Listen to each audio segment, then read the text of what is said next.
नाम सर यासिन है। मैं UMC उम्मीद मल्टीमीडिया चैनल में आपको खुशामदीद करता हूँ। आज हम क्लास 9th का बायो का सेकेंड टर्म का चैप्टर नंबर एंजाइम्स जो है उसका आगाज़ करेंगे। सबसे पहले हम इसमें टर्मिनोलॉजी इस्तेमाल होती है metabolism. What is a metabolism? The word metabolism meaning change. Metabolism का मतलब होता है तब्दीली। तब्दीली का नाम जो है वो मेटाबॉलिज्म है। मेटाबॉलिज्म की डेफिनेशन क्या है? A set of biochemical reaction that occur in living organism in order to maintain life। ऐसे बायोकेमिकल रिएक्शन का मजमूआ जो जानदारों में होते हैं और ज़िंदगी बरकरार रखते हैं। मेटाबॉलिज्म की डेफिनेशन के हम 3 हिस्से करते हैं। Number 1, it is a set of biochemical reaction, यानी ये वो रिएक्शन है जो बायोकेमिकल है, लिविंग ऑर्गेनिज्म की बॉडी के अंदर हो रहे हैं।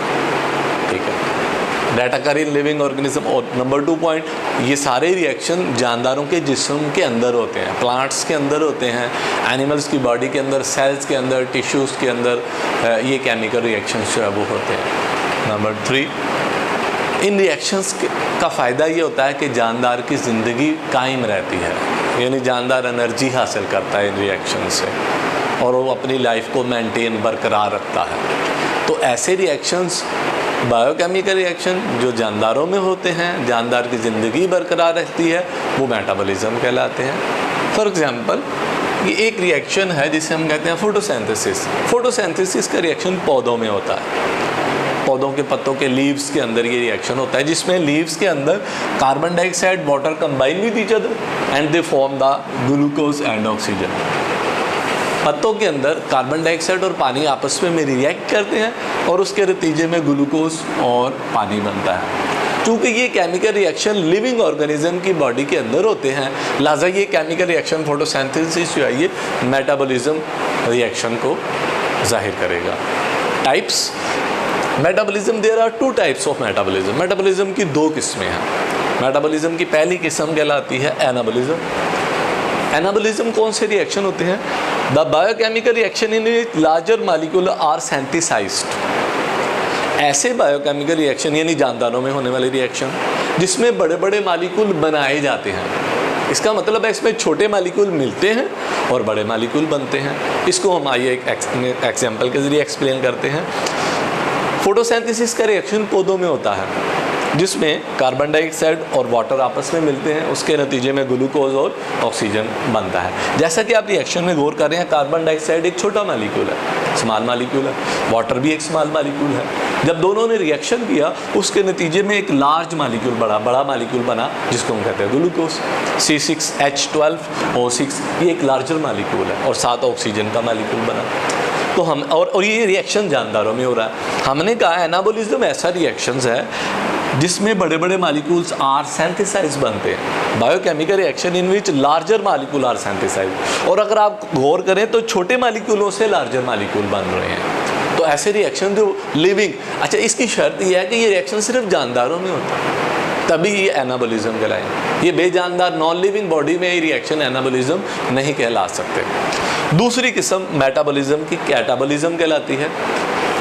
The biochemical reaction in which larger molecules are broken down, यानी उसी का उल्ट, यानी एनाबॉलिज्म में बड़े मॉलिक्यूल बनते हैं और कैटाबॉलिज्म में बड़े मॉलिक्यूलों को तोड़ा जाता है। यानी ऐसे रिएक्शन जो जानदारों में होते हैं और जानदारों के जिस्म के सेल्स और टिश्यू में बड़े मॉलिक्यूल्स टूटते हैं। डेफिनेटली जब बड़े मॉलिक्यूल टूटेंगे तो छोटे मॉलिक्यूल बनेंगे। तो ऐसे रिएक्शन जो है वो कैटाबॉलिज्म कहलाते हैं। फोटोसिंथेसिस का उल्ट प्रोसेस रेस्पिरेशन है।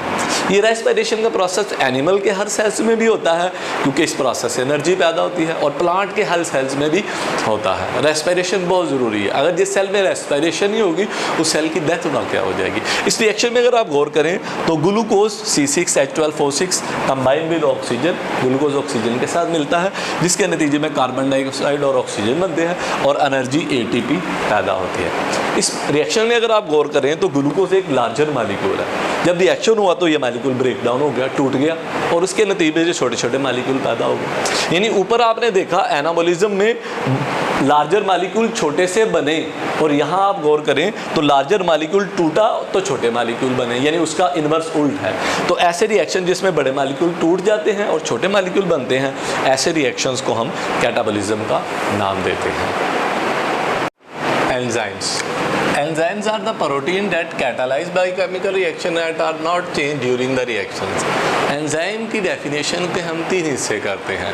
पहला हिस्सा ये है कि एंजाइम प्रोटीन होते हैं, यानी एंजाइम अमाइनो एसिड के मिलने से बनते हैं, ये प्रोटीन मालिक्यूल हैं। Number 2 point, enzyme catalyse the reaction. Catalyse mean speed up, यानी एंजाइम रिएक्शन को बहुत तेज़ कर देते। एक रिएक्शन एंजाइम के बगैर होता है तो वो बहुत स्लो होता है, अगर उसी रिएक्शन में एंजाइम डाले जाए तो उस रिएक्शन की रफ्तार पहले रिएक्शन की निस्बत मिलियन टाइम्स फास्टर हो जाती है। तीसरा, are not change during the reaction. Enzymes reaction के दौरान तब्दील नहीं होते। फॉर एग्जांपल, ये आप नीचे मैंने शक्ल बनाई, ये एंजाइम है और ये सब्सटेंस है, सबस्ट्रेट है। सबस्ट्रेट एंजाइम से मिला, एंजाइम सबस्ट्रेट को स्पीड अप कर देते हैं, तोड़ देते हैं और तोड़ने के बाद प्रोडक्ट्स बना देते हैं और ख़ुद एंजाइम वैसे के वैसे रहते हैं, यानी चेंज नहीं होते। Example, pepsin enzyme working in stomach. हमारे मैदे के अंदर एंजाइम्स काम करता है pepsin. Pepsin enzymes convert the protein larger molecule और protein into smaller units, polypeptide and peptides. ये एंजाइम्स प्रोटीन के बड़े बड़े मालिक्यूलों को मैदे के अंदर तोड़ता है। Substrate, the molecule eight which enzyme acts. वो मालिक्यूल जिस पर एंजाइम रिएक्शन करते हैं वो मालिक्यूल सबस्ट्रेट कहलाते हैं। लेट, या फिगर में देख रहे हैं एंजाइम मालिक्यूल, ये एक सब्सटेंस है, ये सब्सटेंस पर एंजाइम मालिक्यूल, सब्सटेंस एंजाइम आपस में रिएक्ट कर जाते हैं। तो वो मालिक्यूल, ये मालिक्यूल जिस पर एंजाइम जो है वो रिएक्शन करते हैं, तो इन मालिक्यूल को हम सबस्ट्रेट का नाम देते हैं। जैसे ही एंजाइम मालिक्यूल के सबस्ट्रेट के साथ मिलते हैं तो एंजाइम सबस्ट्रेट कॉम्प्लेक्स बन जाता है, एंजाइम रिएक्शन करते हैं और एंजाइम सबस्ट्रेट को तोड़ देते हैं, उसके अज्जा में कन्वर्ट कर देते हैं।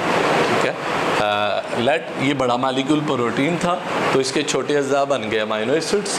तो products, the enzyme convert the substances into different molecules. Enzyme substances को, सबस्ट्रेट को जो जिन छोटे छोटे मालिक्यूल्स के अंदर कन्वर्ट कर देता है वो छोटे मालिक्यूल प्रोडक्ट्स जो है वो कहलाते हैं। लेट, प्रोटीन स्टोमिक में अंदर डाइजेस्ट होती है तो उसके छोटे यूनिट्स बनते हैं amino acids. Amino acid products होंगे, यानी एंजाइम सब्सटेंसेस को प्रोडक्ट में।